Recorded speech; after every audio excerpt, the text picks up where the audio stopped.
හරි පුතේ. එහෙනම් අපිට අද මුලින්ම කතා කරන්න තියෙන්නේ ඔයාලගේ සිලබස් එකේ තියෙන පළවෙනිම පාඩම ඉංජිනේරු තාක්ෂණවේදී හැඳින්වීම කියන පාඩම. එතකොට පුතේ මේ පාඩම කතා කරද්දී ඔයාලට ටියුට් එක හම්බෙලා තිබ්බත් නැතත් ඕන කෙනෙක්ට තේරෙන විදිහට මම කතා කරගෙන යන්නම්. ටියුට් එක තියන අය ටියුට් එක කරගෙන යන්. ටියුට් එක හම්බෙලා නැති අය අපේ නම්බරේ දාලා තියන්නම්. ඒකට කතා කරලා ටියුට් එක ගෙන්න ගන්න. ටියුට් එක නැත්තම් නෝට් එකක් ලියාගෙන දැනට කරගෙන යන්. මේ ඔයාලට දීලා තියෙන ටියුට් වලින් පුතේ දැනට දීලා තියෙන්නේ සිලබස් එක දීලා තියෙනවා. ඊට පස්සේ ET බේසික්ස් කියන ටියුට් එක දීලා තියෙනවා. ඊට අමතරව පළවෙනි පාඩම ටියුට් එක තමයි කතා කරන්නේ. මෙන්න මේ ටියුට් එක. මේ ටික කාට හරි හම්බෙලා නැත්නම් ඕන කෙනෙක්ට කතා කරලා ගෙන්න ගන්න පුළුවන්. හරිනේ පුතේ. එහෙනම් ටියුට් එක තියෙන කට්ටිය ටියුට් එක අතර ගන්න. ටියුට් එක නැති කට්ටිය නෝට් එකේ ලියාගෙන යන්න පුළුවන්. හරිද? එතකොට ටියුට් එක නැති කට්ටියට බලා ගන්න පුළුවන්. ටියුට් එක දාලා තියෙනවා ස්ක්‍රීන් එකේ. අපි මුලින්ම බෝඩ් එකට යමු පොඩ්ඩක්. අපි එතකොට මේ පළවෙනි පාඩම ඉංජිනේරු තාක්ෂණවේදී හැඳින්වීමනේ. මේ පාඩමේ විභාග වටිනාකම ගැන කතා කරොත් සාමාන්‍ය MCQ එකක් වගේ තමයි එන්නේ. ඒ වුණාට සාමාන්‍යයෙන් ඔයාලගේ ටර්ම් ටෙස්ට් වලදී මුල් කාලේ මේ පාඩමෙන් ගොඩක් ප්‍රශ්න දෙනවා. හරිද? හැබැයි පුතේ ඉතින් අපි මොන වැඩේ කරත් ඒකේ පදනමක් තියෙන්න එපයි නේද? ගයක් හදනවා කිව්වත් මුලින්ම ෆවුන්ඩේෂන් එකක් දාලා ඊට පස්සේනේ ගේ හදන්න පටන් ගන්න. ඒ වගේම ඉතින් මේ ලොකු සිලබස් එකක් අපිට ඉගෙන ගන්න තියෙනවා. ඒ සිලබස් එක ඉගෙන ගද්දී මුලින්ම අපිට කතා කරන්න තියෙන්නේ ඉංජිනේරු තාක්ෂණවේදී හැඳින්වීම කියන පාඩම. එතකොට දැන් අපි කියන්නේ කවුද? අපි කියන්නේ මිනිසා. එතකොට බයෝ කරන ළමයි එහෙම ඉගෙන ගන්නවා මිනිසා කොහොමද අතීතයේ ඉඳන් වානරයාගේ නම් පරිණාමය වුනේ කියලා එයාලා ඉගෙන ගන්නවා. එතකොට අපි ඉගෙන ගන්නේ මොනවද? අපි ඉගෙන ගන්නේ ඉංජිනේරු තාක්ෂණවේදය. අපිට එතකොට අර පරිණාමය ගැන වැදගත් නෑනේ. අපි දැනගන්න ඕනි වානරයාගේ ඉඳන් මානවයාට ඇවිල්ලා මානවයාගේ ඉඳන් මිනිසට එනකම් පරිණාමය වෙද්දී ඒහා සම්බන්ධව බැඳිච්ච තාක්ෂණික දියුණුව ගැන තමයි අපිට කතා කරන්නේ. පැහැදිලි නේද? මිනිසා කියන අපි පරිණාමය වුණේ කොහොම කියලාද කියන්නේ? වානරයාගේ ඉඳන් පරිණාමය වුණා කියලානේ කියන්නේ. එතකොට වානරයා හිටියා. වානරයාගෙන් ඊට පස්සේ හැදුනේ කවුද? මානවයා. ලංකාවේ වුණත් ඉතිහාසය ගැන කතා කරද්දී අපි කතා කරන්නේ කවුරු ගැනද? බලංගොඩ මානවයා. එහෙමනේ කතා කරන්නේ. වානරයාගේ ඉඳන් ඊළඟට මානවයාට ආවා. මානවයාගේ ඉඳන් මිනිසට ආවා.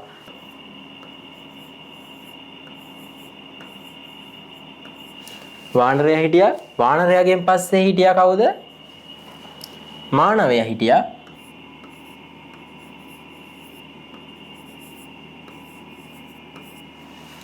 මානවයාගෙන් පස්සේ තමයි අපි හැදුනේ. අපි නැත්තම් මිනිසා හැදුනේ.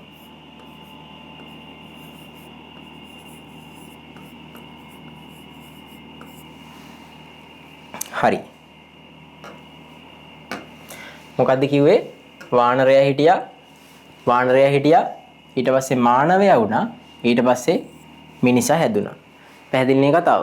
එතකොට පුතේ ඉංජිනේරු තාක්ෂණවේදයේ යටතේ අපිට කතා කරන්න තියෙන්නේ වානරයා මානවයා වුණේ කොහොමද? මානවයා මිනිසා වුණේ කොහොමද කියලා නෙවෙයි. මෙන්න මේ විදිහට අපි දියුණු වෙමින් පැවතුනාට පස්සේ කොහොමද අපිත් එක්ක මේ තාක්ෂණය දියුණුනේ කියන එක තමයි කතා කරන්න තියෙන්නේ. පැහැදිලි නේද? හරි. එතකොට පොඩි වීඩියෝ එකක් තියෙනවා ඒක බලලා ඉමුද? ඊට පස්සේ අපි පාඩමට සම්බන්ධ වෙලා කතා කරගෙන යමු. හරි නේද? හරි.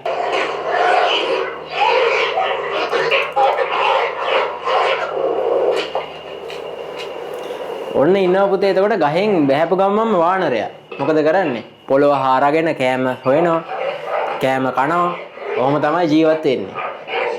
ඔහොම ජීවත් වෙමින් ඉන්නකොට ඔන්න බලන්න නල වර්ග හාරගෙන කනවා. ඔහොම කනවා. ගස්වල ගෙඩි කනවා. ඔහොම තමයි වානරයා හිටියේ. හරිද? මානවයා ගැන නෙවෙයි අපි මේ කතා කරන්නේ. ඔන්න දැන් ගහෙන් බැස්ස ගමම්ම කියලා හිතන්නකෝ.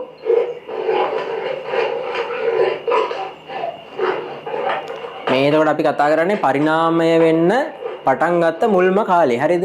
ඔන්න සත්තුන්ව දකිනවා. සත්තුන්ව දකිනවා. දැන් මෙයාලට බඩගිනි ඇවිදගෙන යනවා. තිබහට වතුර බොනවා.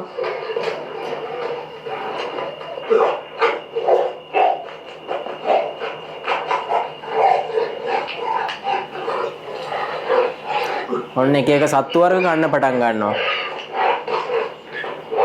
හරි.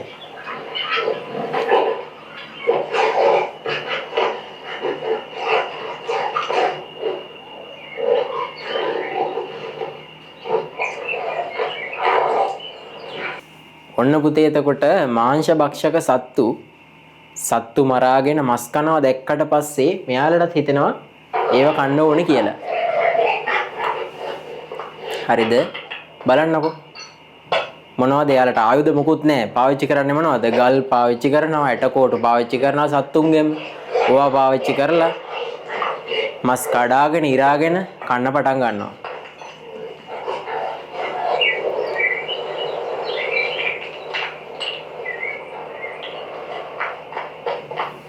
ඔහොම කාලේ ගෙවිලා යනවා.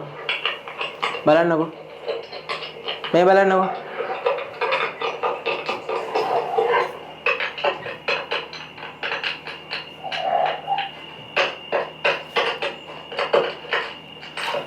මොකක්ද වෙන්නේ පුතේ? එක එක හැඩේ ගල් පාවිච්චි කරලා එක එක වැඩ කරන්න යාලා පටන් ගන්නවානේ. උල් හැඩේ ගල් තියෙනවා, පතුරු වගේ තියෙනවා. ඒ වගේම කපන්න, කොටන්න, අනින්න ඒව කරන්න පුළුවන් කියලා යාලා තේරුම් ගන්නවා. ඔය විදිහට තමයි පුතේ එතකොට ගල් ආයුධ කියන ඒවා බිහි වුනේ. පැහැදිලි නේද? ඔය ගල් අරගෙන ඇවිල්ලා ගල් ගුහා ඇතුලේ තමයි මෙයාලා ජීවත් වුනේ. ඔය බලන්න ගල් එක එක හැඩ හදාගන්න මෙයාලා පටන් ගන්නවා. ගල් අතුල්ලලා පතුරු හදාගන්න එක එක හැඩ හදාගන්න පටන් ගන්නවා. ඒ මොකටද? ආයුධ විදිහට පාවිච්චි කරන්න. බලන්නකෝ. ආයුධ හදන්න පටන් ගත්තට පස්සේ කොහොම යද්දි මොකද වෙන්නේ? හොඳට බලන්න. ගල් ආයුධ හදන්න මෙයාලා ගල් අතුල්ලා ඉද්දි අහඹු ලෙස මොනවද හොයාගන්නේ? අහඹු ලෙස හොයාගන්නවා ගින්දර හොයාගන්නවා. මීට කලින් එතකොට මේ ගින්දර කියලා දෙයක් තිබ්බද ලෝකේ? ගින්දර කියලා දෙයක් ලෝකේ තිබ්බා. ඒක හොයාගෙන තිබ්බේ නෑ. මේක හදපු වීඩියෝ එකක් නේ. එතකොට මේ විදිහට වෙන්න පුළුවන් කියලා කියනවා ගින්දර හොයාගත්තේ. එහෙම නැත්තම් තව විදිහක් තියෙනවා ගින්දර හොයාගන්න. ඔයාලා දන්නවනේ ලැබුගිනි ඇති වෙන්නේ කොහොමද? ලැබුගිනි ඇති වෙන්නේ ගස් හුළඟට ඇතිල්ලෙද්දි ඒ ඇතිල්ලලත් ගින්දර හැදෙනවා. ඊට පස්සේ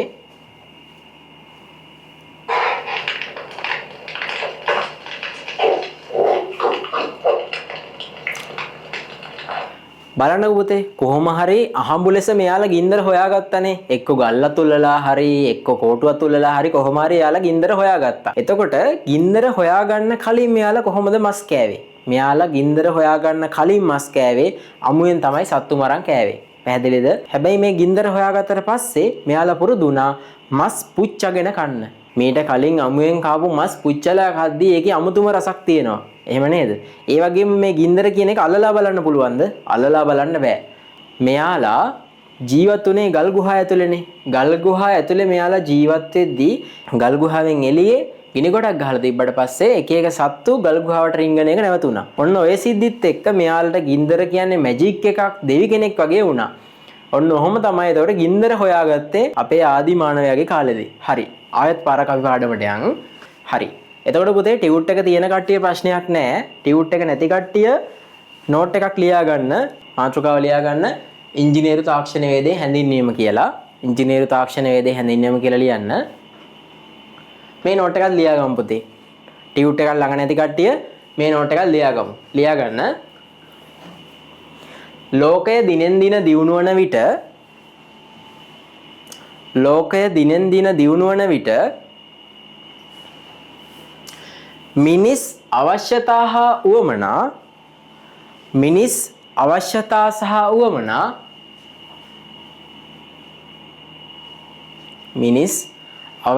සහ උවමනා ක්‍රමයෙන්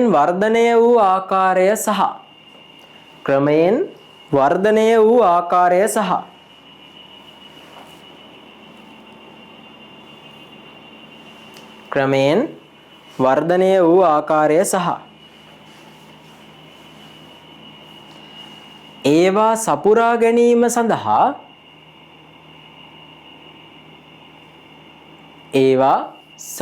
ගැනීම සඳහා මිනිසා විසින් නිර්මාණය කරන ලද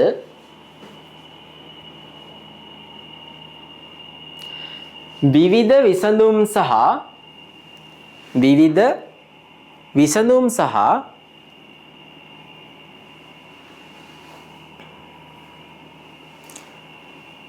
ඒ සඳහා ඉංජිනේරු තාක්ෂණවේදයේ දායකත්වය පිළිබඳව. ඉංජිනේරු තාක්ෂණවේදයේ දායකත්වය පිළිබඳව. ඉංජිනේරු තාක්ෂණවේදයේ දායකත්වය පිළිබඳව. හරිද? මෙම ඒකකයේදී සාකච්ඡා කරනු ලබයි. මෙම ඒකකයේදී සාකච්ඡා කරනු ලබයි. ඊළඟට ලියා ගන්න ඉංජිනේරු තාක්ෂණවේදයේ නිර්වචනය. ඉංජිනේරු තාක්ෂණවේදයේ නිර්වචනය. මේක පුතේ අනිවාර්යෙන් පාඩම් කරගන්න ඕනේ කොටසක්. හරිද? අපි පුතේ ක්ලාස් එක කරද්දී white board එකයි smart board එකයි දෙකම use කරනවා. ඔයාලට වැඩියෙන් කරුණු ඔලුවට යන විදිහට board දෙකම use කරලා තමයි ක්ලාස් එක කරගෙන යන්නේ. හරි. ලියා ගන්න ඉංජිනේරු තාක්ෂණවේදයේ නිර්වචනය කියන එකට පවත්නා හෝ මතුවිය හැකි පවත්නා හෝ මතුවිය හැකි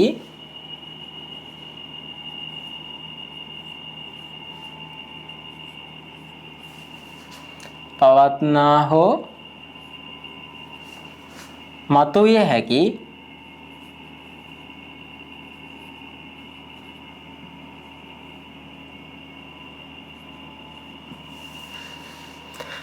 තාත්වික ගැටලු වලට තාත්වික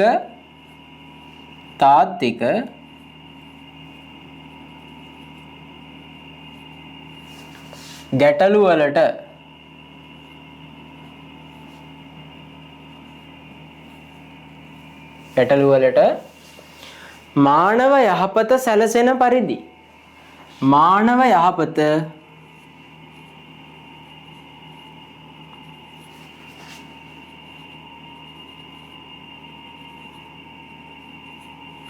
සැලසෙන පරිදි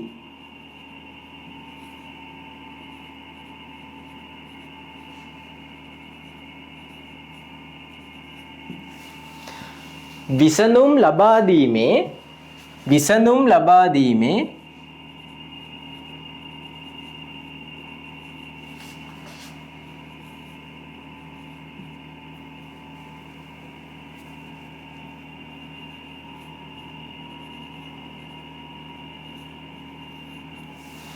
මොකද්ද?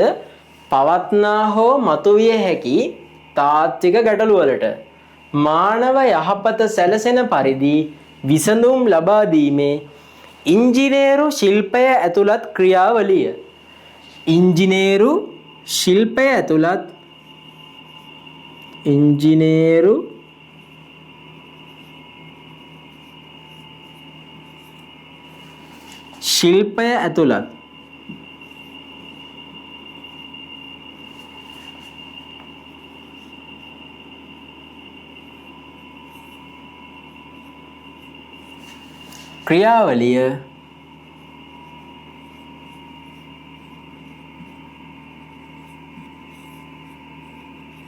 ක්‍රියාවලිය ඉංජිනේරු තාක්ෂණවේදය ලෙස හඳුන්වයි. ඉංජිනේරු තාක්ෂණවේදය ලෙස හඳුන්වයි. ඉංජිනේරු තාක්ෂණවේදය ලෙස හඳුන්වයි.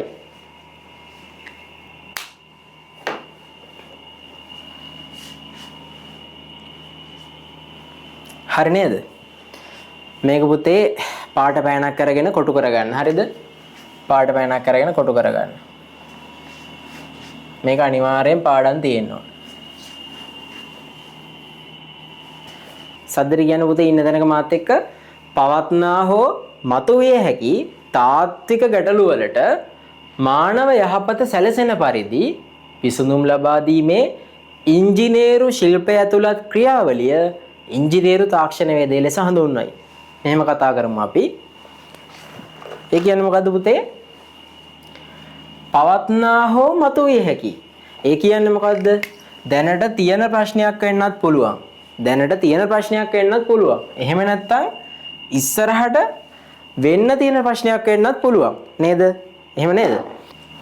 තාත්වික ගැටලු වලට ඇත්තම ගැටලුවක් වෙන්න ඕන නේ. ඇත්තම ගැටලුවක් වෙන්න ඕනේ. මේ බලන්න පුතේ. ඔන්න මෙහෙම තියෙනවා ගඟක්. හරිද? ගඟක් තියෙනවා. ගඟේ මේ පැත්තේ තියෙනවා ලොකු ටවුන් එකක්. ටවුන් එකක් තියෙනවා. හරිද? ගඟෙන් අනිත් පැත්තේ තියෙනවා ගමක්. ගමක් තියෙනවා. මේ පැත්තේ මොකක්ද තියෙන්නේ? ටවුන් එක. මේ පැත්තේ තියෙනවා ගම. හිතන්න මේ ගමේ ඉඳන් ටවුන් එකට දුර පාරකින් එන්න පාරක් තියෙනවා. හරිද? එහෙම පාරක් තියෙනවා. මේ ගමක් කීවට ගොඩාක් පොඩි ගමක්. පවුල් දෙකක් තුනක් වගේ තමයි ඉන්නේ. එතකොට මෙයාලා ටවුන් එකට යන්න ලේසි වෙන්න මුල්ම කාලේ මොකද්ද පුතේ දාගන්නේ? මොකද්ද දාගන්නේ? ඒ දණ්ඩක් නේ. මුල්ම කාලේ දාගන්නේ මේකෙන් එහා පැත්තට යන්න පොඩි ඒ දණ්ඩක් වගේ එකක් දාගන්නවා. එතකොට කාලයක් තව ගත වෙද්දී මේ ඒ දණ්ඩෙන් කට්ටිය හැමෝටම යන්නත් බෑනේ. කීව දෙනෙක් විතරයි යන්නත් පුළුවන්. ඔහොම කාලයක් යද්දී මෙයාලා තව දණ්ඩු ටිකක් දාලා පොඩි පාලමක් හදා ගන්නවා. එහෙම නේද? ගම චුට්ටක් ලොකු වෙද්දී තව කට්ටිය වැඩි වෙද්දී මෙයාලා ඔක්කොටම යන්න ලේසි වෙන්න තව දණ්ඩු ටිකක් දාලා පොඩි පාලමක් වගේ එකක් හදා ගන්නවා. තව ටිකක් කල් යනවා. තව ටිකක් කල් යද්දී ගමත් දියුණු වෙනවා, නගරෙත් තව දියුණු වෙනවා. මෙයාලට දුරින් යන්න අමාරුයි. මෙයාලා මොකද කරන්නේ? මේක අයින් කරලා කොන්ක්‍රීට් වලින් දා ගන්නවා පොඩි පාලමක්. දැන් තවත් කාලයක් ගත වෙද්දී මේ ගම තව ගොඩාක් දියුණු වෙනවා. මේ ගමට බස් ලොරි වගේ ලොකු වාහනත් එන්න ඕනි වෙනවා. එතකොට මොකද කරන්නේ? මෙයාලා මේ කොන්ක්‍රීට් වලින් දාගත්ත පොඩි පාලමත් අයින් කරලා ලොකු පාලමක් හදා ගන්නවා. බර වාහන වලටත් යන්න පුළුවන් වෙන්න, මිනිස්සුන්ටත් යන්න පුළුවන් වෙන්න, හැමෝටම යන්න පුළුවන් වෙන්න ලොකු පාලමක් හදා ගන්නවා. හරිද? ලොකු පාලමක් හදා ගන්නවා. මුලින්ම මොකද්ද තිබ්බේ? ඒ දණ්ඩක්. ඊට පස්සේ මොකද්ද කරේ? තව ඒ වගේ දණ්ඩු දාලා පොඩි පාලමක් හදාගත්තා. ඊට පස්සේ මොකද්ද කරේ? පොඩි කොන්ක්‍රීට් පාලමක් හදාගත්තා. ඊටත් පස්සේ මොකද කරේ? විශාල පාලමක් හදාගත්තා. ඕනි වාහනයකට ඕනි මිනිස්සෙකුට යන්න පුළුවන් වෙන්න. හරි පුතේ. එතකොට මේ ප්‍රශ්න ගැන කතා කරොත් දැන් බලන්නකො වචනෙන් වචනෙට පවත්නා හෝ මතුවිය හැකි තාත්වික ගැටලුවක්. එහෙම නේද? ඇත්තටම මෙතන ප්‍රශ්නයක් තිබ්බා නේද? ඒ කියන්නේ තාත්වික ගැටලුවක් තිබ්බා. මෙයාලට ගමේ ඉඳන් ටවුන් එකට යන්න කෙටි පාරක් තිබ්බේ නෑ ගඟ හරහා. ඒකට යාලා විසඳුමක් විදියට මොකද කරේ? පාලමක් හදාගත්තා. ඒ පාලම හදපු එකෙන් මේ මිනිස්සුන්ට මොකක්ද උනේ? යහපතක් නේද උනේ? අන්න හරි. එතකොට මොකද්ද අපි කියන්නේ? පවත්නා හෝ මතුවේ හැකි තාත්වික ගැටලු වලට මිනිස්සුන්ට හොඳක් තමයි මේකෙන් වෙන්නේ. හරිද? මේ පාලම හදපු එකේ මේ මිනිස්සුන්යි මේ පැත්තේ කට්ටියටයි හොඳක් තමයි උනේනේ. මානව යහපත සැලසෙන පරිදි එයාලට හොඳක් වුණා. මානව යහපත සැලසෙන පරිදි විසඳුම් ලබා දීමේ දුන්න විසඳුම මොකද්ද? පාලමක් හැදුවානේ. පාලමක් හැදුවා.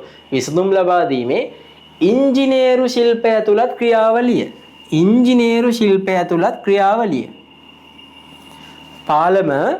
පාලමක් හදද්දී අපිට හිතුමතේට හදන්න පුළුවන්ද? එහෙම බෑ නේද? පාලමක් හදනවා කියන්නේ සෙල්ලම් වැඩක් නෙවෙයිනේ. ඒක ලොකු ප්‍රොසෙස් එකක් තියෙන වැඩක්. ගඟේ වතුර ගැන වෙනම අධ්‍යයනය කරන්න ඕනේ. එතන තියෙන පස ගැන වෙනම අධ්‍යයනය කරන්න ඕනේ. ඔය පාලමේ යන වාහන ගැන මොනවද කියලා බලන්න ඕනේ. ඔය ඔක්කොම බලලා ඩිසයින් එකක් කරලා ඔය හැම පොයින්ට් එකක්ම ගැන හිතලා තමයි පාලමක් හදන්නේ. එතකොට ඔකට මැදිහත් වෙන්නේ කවුද? ඉංජිනේර්ස්ලා තමයි මැදිහත් වෙන්නේ. එතකොට එයාලා මෙතෙන් ඇප්ලයි කරන දැනුම මොකද්ද? එයාලගේ ඉංජිනේරින් නොලෙජ් එක තමයි මෙයාලා එතෙන් ඇප්ලයි කරන්නේ ඉංජිනේර්ස්ලා ඇවිල්ලා මේ වැඩේ කරද්දී. එහෙනම් පවත්නා හෝ මතුවේ හැකි තාත්වික ගැටලු වලට ඇත්තනම තියෙන ගැටලුවකට මානව යහපත සැලසෙන පරිදි. හරිනේ? පාලමක් හදනවා කියන්නේ මිනිස්සුන්ට හොඳක් තමයි වෙන්නේ. එතකොට සැලසෙන පරිදි විසඳුම් ලබා දීමේ ඉංජිනේරු ශිල්පය ඇතුළත් ක්‍රියාවලිය. හරිනේ? පාලමක් හදන්න ඕනි දැනුම මොකද්ද? ඉංජිනේරුමේ දැනුම ඕනි, සිවිල් ඉංජිනේරින් දැනුම ඕනි. ඔන්න ඔය කියන ප්‍රොසෙස් එකට අපි කියනවා ඉංජිනේරු තාක්ෂණ වේදය කියලා. හරිද? පැහැදිලිනේ කතාව? හරි. ඔය කතා කරපු කොටස අනිවාර්යෙන් මතක තියාගන්න පුතේ. අපි එහෙනම් යන් ඊළඟ කොටසට. හරිද? හරි පුතේ. ඊළඟට ලියාගන්න එහෙනම් ඉංජිනේරු තාක්ෂණ වේදයේ විකාශය. ඉංජිනේරු තාක්ෂණ වේදයේ විකාශය.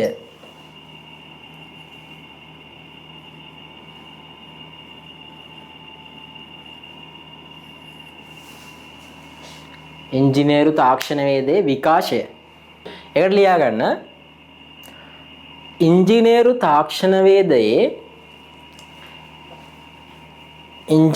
තාක්ෂණ වේදයේ විකාශය ලෙස හඳුන්වන්නේ ඉංජිනේරු තාක්ෂණවේදේ විකාශය ලෙස හඳුන්වන්නේ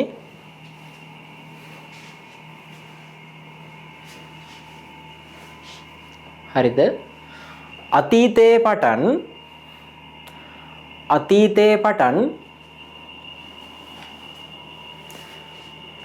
තාක්ෂණවේදයේ සිදුව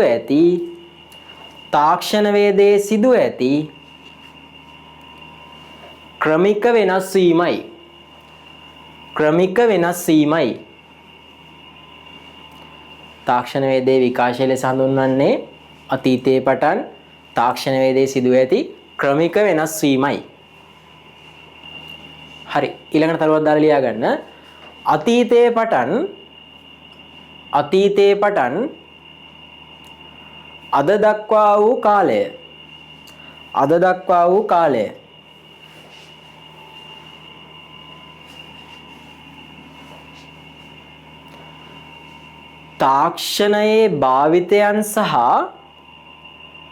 තාක්ෂණයේ භාවිතයන් සහ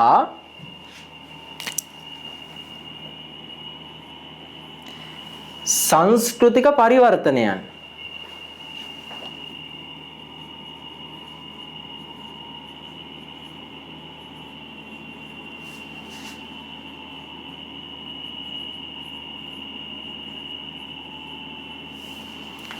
තාක්ෂණයේ භාවිතයන් සහ සංස්කෘතික පරිවර්තනයන් පදනම් කරගනිමින්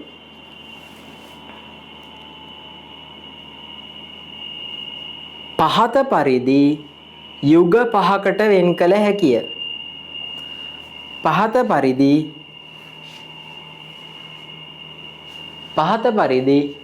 යුග පහකට වෙන් කළ හැකිය.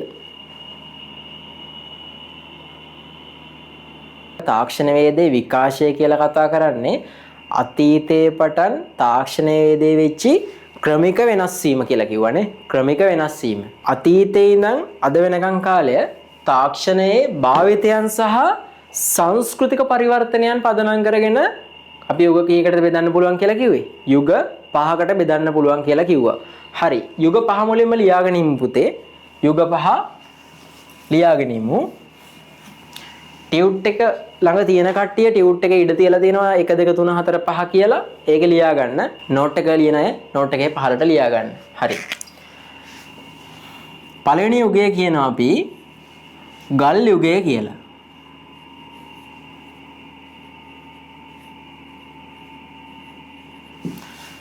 ගල් යුගය පළවෙනිම යුගය ගල් යුගය.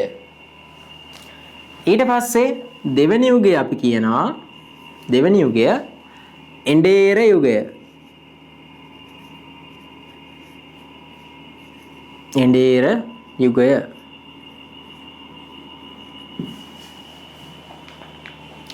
එඬේර යුගය. හරි. ඊළඟට ලියා ගන්න තුන්වෙනි යුගය. තුන්වෙනි යුගය. තුන්වෙනි යුගයට අපි කියනවා කෘෂිකාර්මික යුගය. කෘෂිකාර්මික යුගය.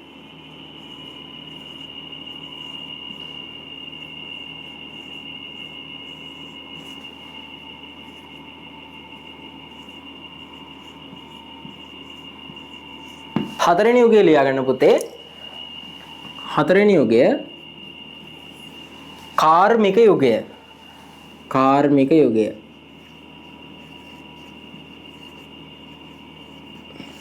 කාර්මික යුගය.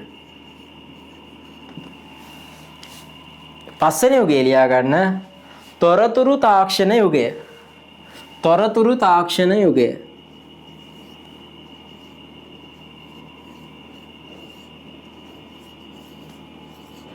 තොරතුරු තාක්ෂණ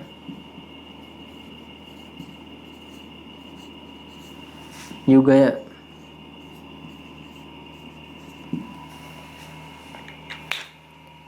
හරිද? යුග ටික කියවා යන්න පුතේ.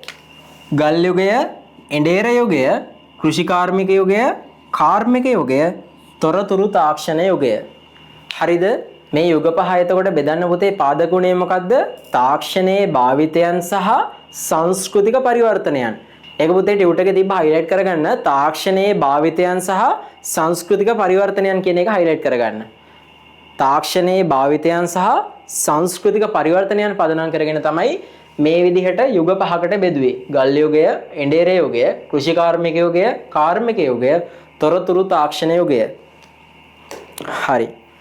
මේ ගැන අපි වෙන වෙනම කතා කරන්න කලින් මෙහෙම කතා කරමු. අපි අර වීඩියෝ එකක් බලපු එක මතක් කරගන්නකො පුතේ.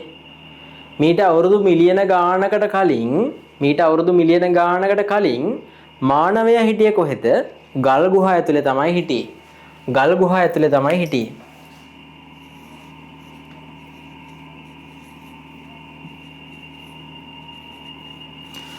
මෙයාලා හිටියේ එතකොට ගල් ගුහාවල තමයි හිටියේ. මෙයාලා කෑවේ මොනවද? මස් කෑවා. මස් කන්න සත්තු මැරුවේ කොහොමද? මෙයාලා පාවිච්චි කරපු ආයුධ මොනවද? ගල් ආයුධ තමයි පාවිච්චි කරේ. ගල් ආයුධ.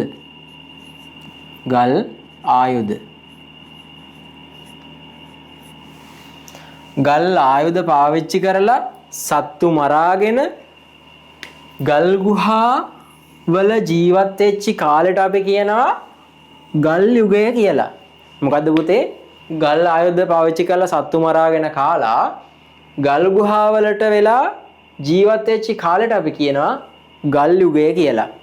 ඇත්තටම මානවයා වැඩිම කාලයක් අවුරුදු මිලියන ගාණක් ජීවත් වුණේ මෙන්න මේ යුගයේ තමයි. හරිද? කලින් වීඩියෝ එකේදී අපි කතා කරා මේ යුගයේදී වෙච්චි වැදගත්ම සිදුවීමක් තමයි මොකද්ද? ගින්දර සොයා ගැනීම. ගින්දර හොයාගත්ත එක තමයි මේ කාලේ වෙච්චි වැදගත්ම සිද්ධිය. එතකොට පුතේ ගල් යුගය ගැන අපි කතා කරනකොට ගල් යුගයේ හිටපු මානවයා සත්තු මරාගෙන කාලා ඔහොම ජීවත් වෙද්දී යාළුවට පොඩි ප්‍රශ්නයක් වෙනවා. ගල් ගුහාවට ඉන්න සත්තු ඔක්කොම මරාගෙන කනවනේ. කෑවට පස්සේ යාවට සත්තු මොකද වෙන්නේ? සත්තු නැති වෙනවා. ඊට පස්සේ මොකද වෙන්නේ? මෙයාලට සත්තු හොයාගෙන දඩේම යන්න වෙනවා ගොඩාක් දුරට. එහෙම දුරට ගියාම සමහර දවසට ගල් ගුහාවට එන්නත් බැරි වෙනවා. එතකොට ඔය විදිහට කැලේ නැවතිලා ඉද්දි රැයට වෙන සත්තුන්ගෙන් තර්ජන එහෙමත් එනවා. සමහර කට්ටියට ජීවිතේ පව නැති වෙනවා.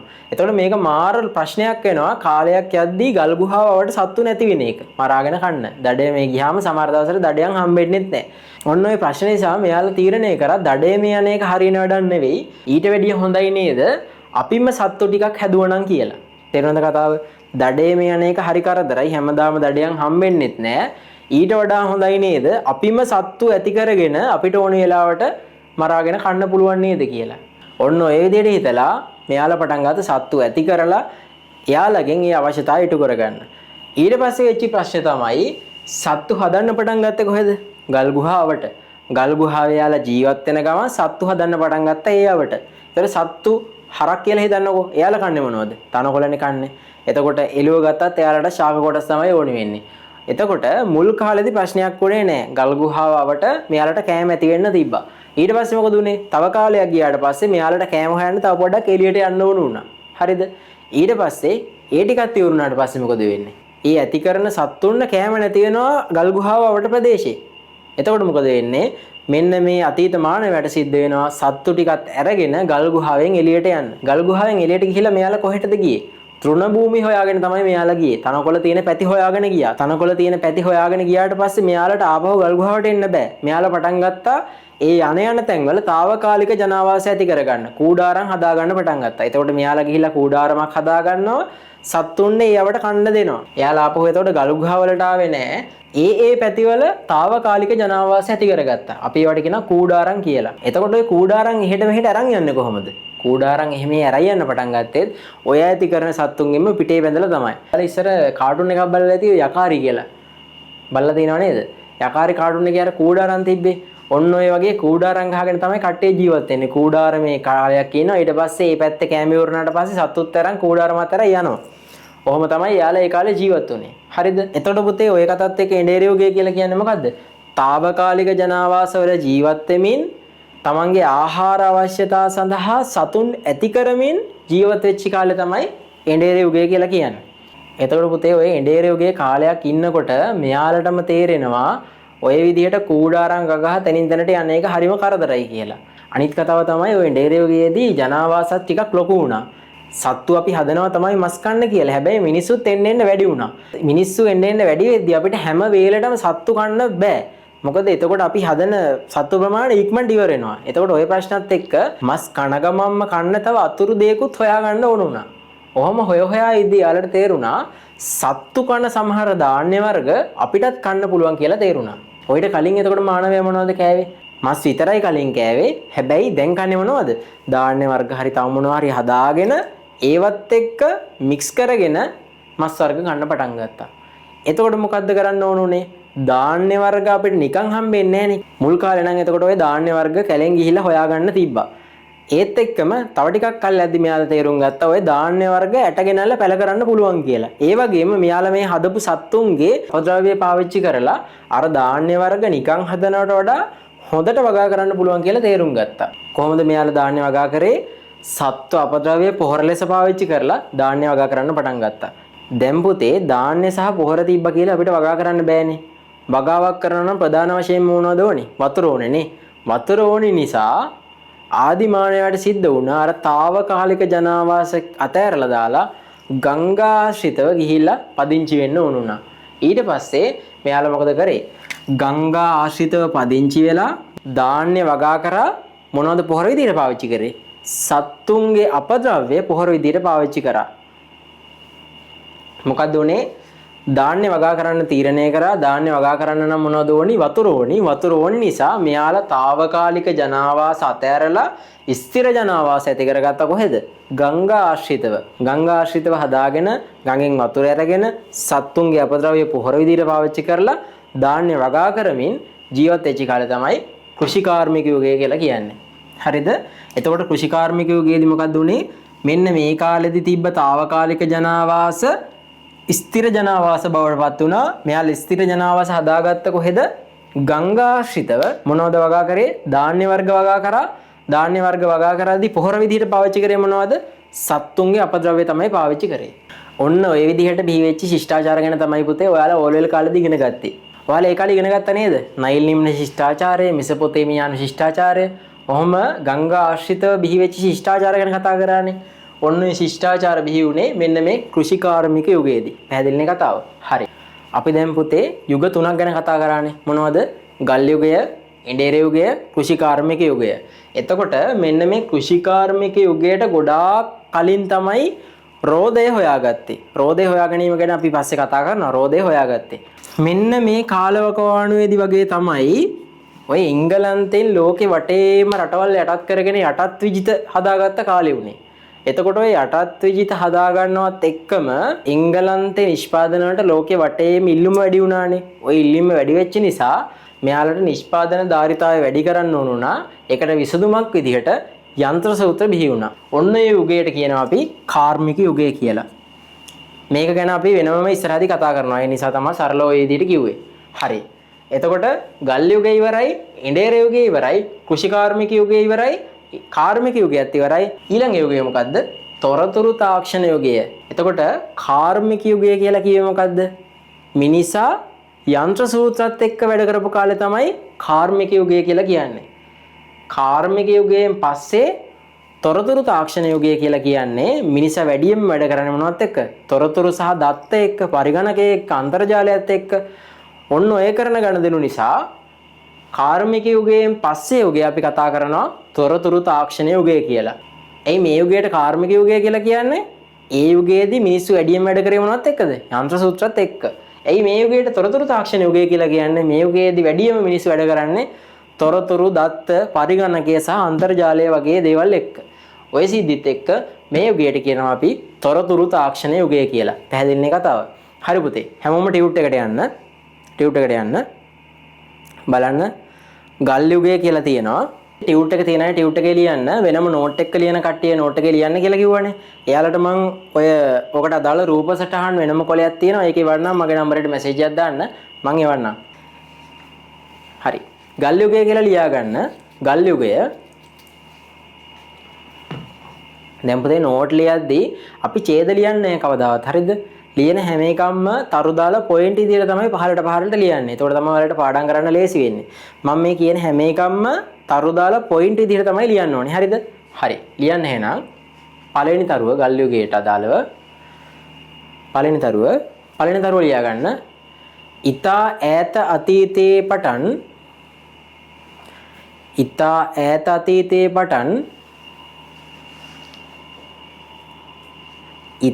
ඈත අතීතයේ පටන්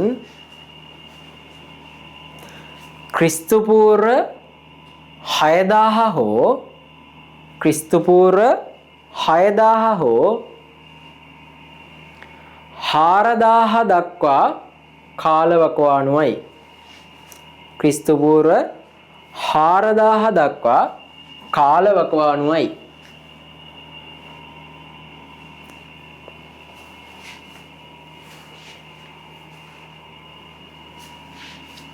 හරිද?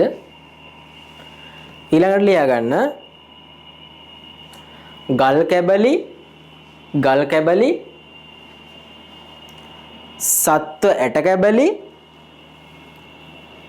සත්ව ඇට කැබලි හා දැව කොටස් යොදා ගනිමින් ගල් කැබලි සත්ව ඇට කැබලි හා දැව කොටස් යොදා ගනිමින් සතුන් දඩයම් කළහා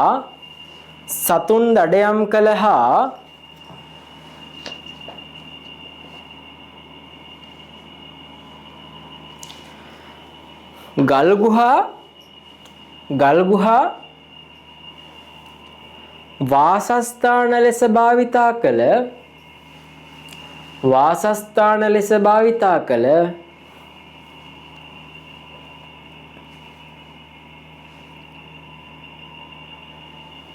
වාසස්ථාන ලෙස භාවිතා කළ වනචාරී යුගය වේ.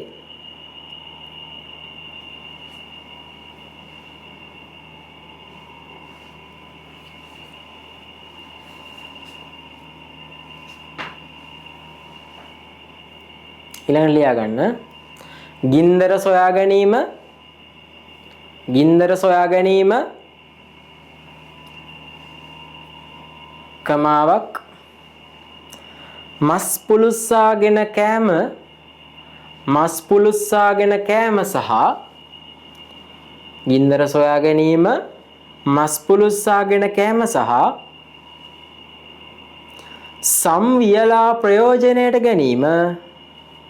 සම්වියලා ප්‍රයෝජනයට ගැනීම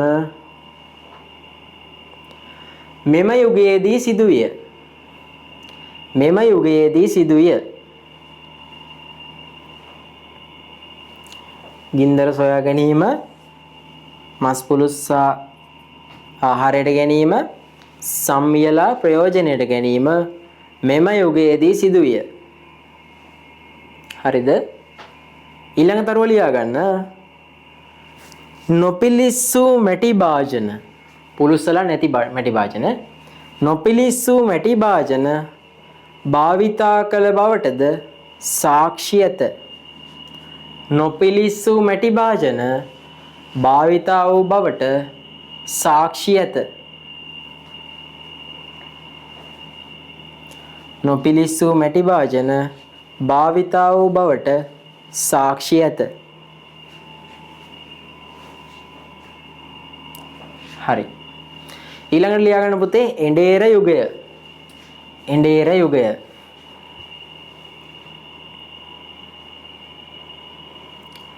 පළවෙනි තරුව ලියා ගන්න. පළවෙනි තරුව එඬේර යුගයේ ආරම්භය ක්‍රිස්තු පූර්ව 9000 දක්වා ඈතට දිවයයි. ක්‍රිස්තු පූර්ව 9000 දක්වා ඈතට දිවයයි.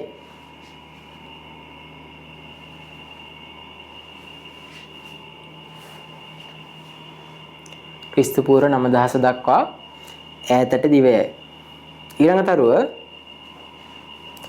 ආහාර පිණිස සහ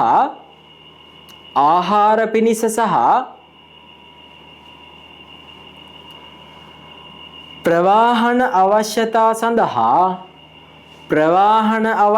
සඳහා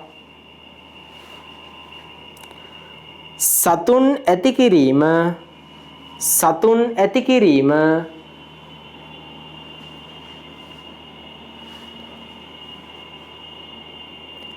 මෙම යුගයේදී සිදුවිය. මෙම යුගයේදී සිදුවිය.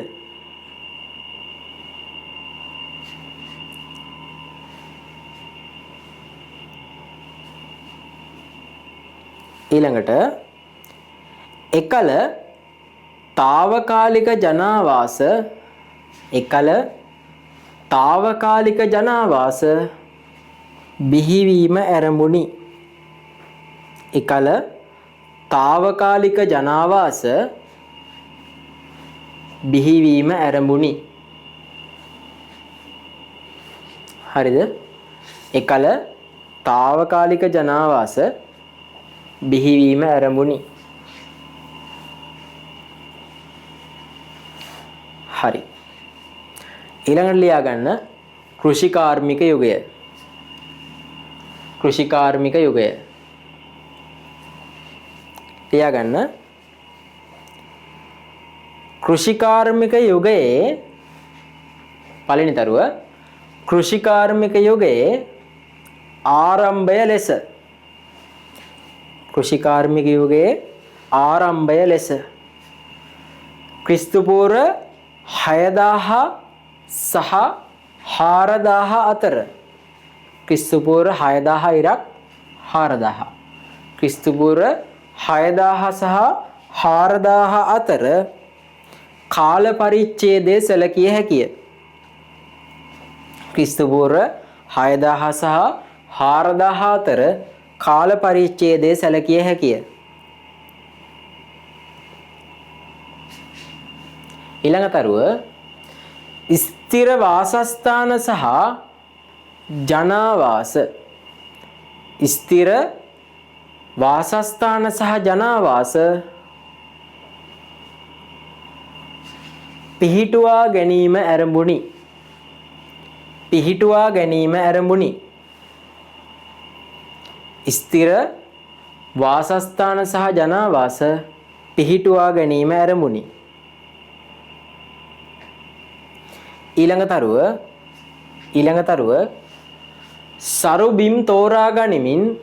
සරු බිම් තෝරා ගනිමින් ඒවායේ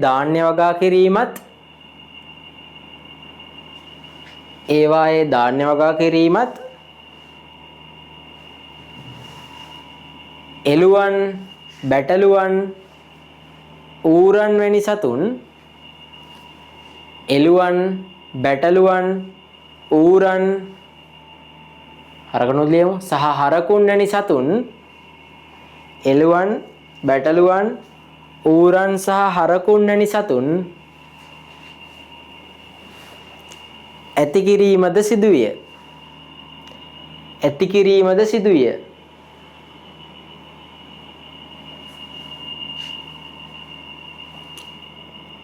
ඒ කාලේ වගත් කරා සත්තුත් හැදුවේ. සත්තු හදලා නැවැත්තුවේ නෑ එඬේර යුගයේදී. සත්තු කෘෂිකාර්මික යුගයේදී හැදුවා.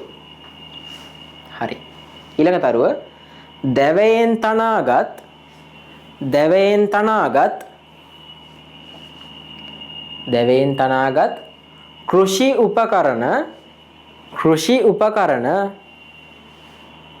කෘෂි උපකරණ භාවිතය ආරම්භුනි. මොකද්ද? දැවයෙන් තනාගත් කෘෂි උපකරණ භාවිතය ආරම්භුනි.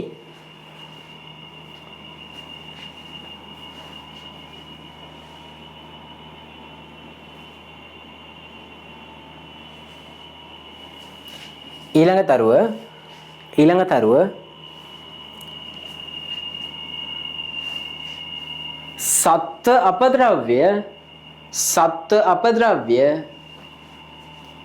සත්ත්ව අපද්‍රව්‍ය පොහොර ලෙස යොදා ගැනීම සිදුවිය.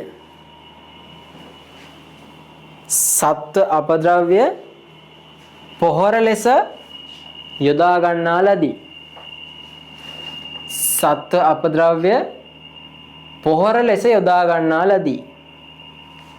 හරි.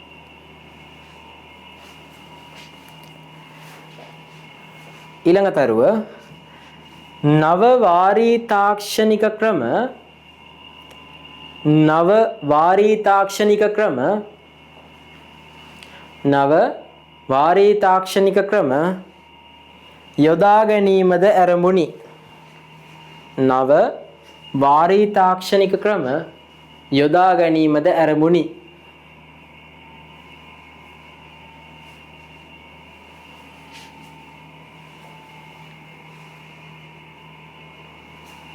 හරි. ඊළඟට යන් කාර්මික යුගය. කාර්මික යුගය. පළවෙනි දරුව ලියා ගන්න පුතේ. ක්‍රිස්තු වර්ෂ 1500ත් 2000ත් අතර කාල පරිච්ඡේදයයි. ක්‍රිස්තු වර්ෂ 1500ත් 2000ත් අතර කාල පරිච්ඡේදයයි. ක්‍රිස්තු වර්ෂ 1500ත් 2000ත් අතර කාල පරිච්ඡේදයයි.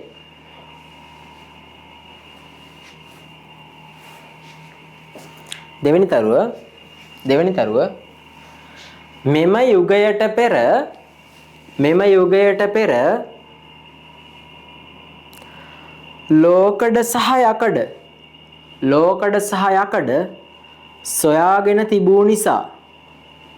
ලෝකඩ සහ යකඩ සොයාගෙන තිබූ නිසා ලෝහ භාණ්ඩ නිෂ්පාදනය ආරම්භුනි. ලෝහ භාණ්ඩ නිෂ්පාදනය ආරම්භුනි.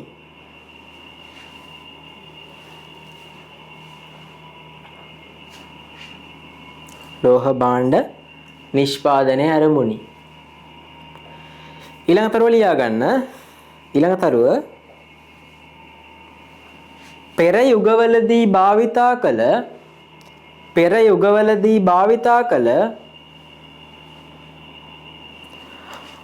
රෝද යෙදූ කරත්ත සඳහා ලෝහ උපාංග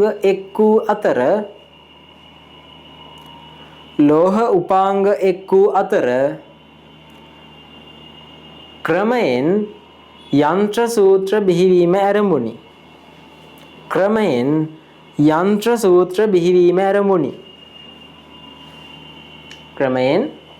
යන්ත්‍ර සූත්‍ර බිහිවීම ආරම්භුනි.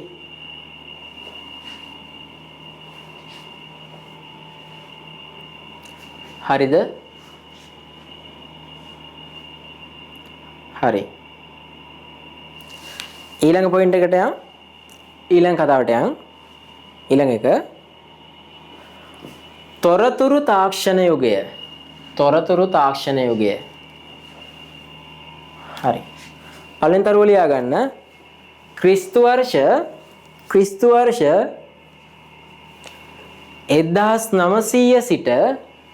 1900 සිට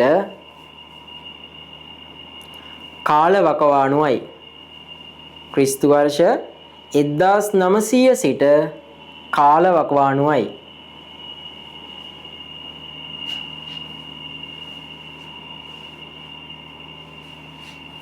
ඊළඟ තරුව sannivedanayට වඩාත් වැදගත් වන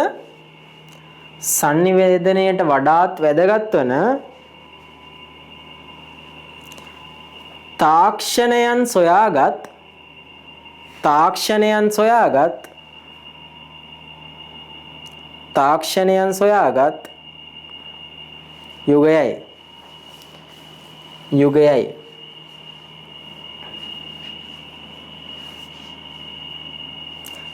ඊළඟ තරුව පෙර යුගයන් හා සැසඳූ විට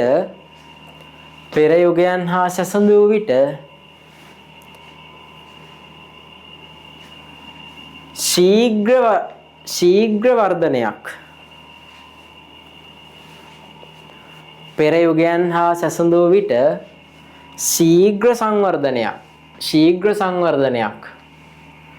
හඳුනාගත හැකි යුගයකි.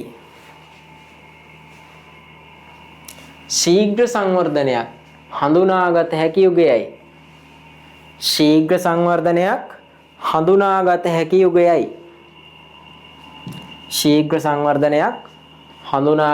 යුගයයි. වරහන් ඇතුළේ ලියා ගන්න.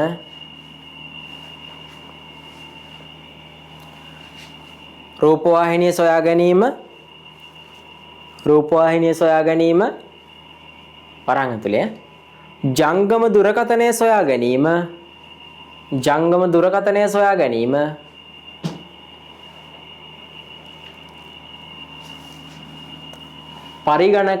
ගැනීම පරිගණකය සොයා ගැනීම ඔය ගල් යුගය ගැන කියද්දි තව පොඩ්ඩක් මට මේක පෙන්වන්න හිතුණා. බලන්න මේ තියෙන පුතේ මේ ඒ කාලේ ඔය ගල් ආයුධ කියලා කිව්වේ. ඒව හදාගත්තේ කොහොමද කියලා මෙතන බලන්න පුළුවන්. බලමු.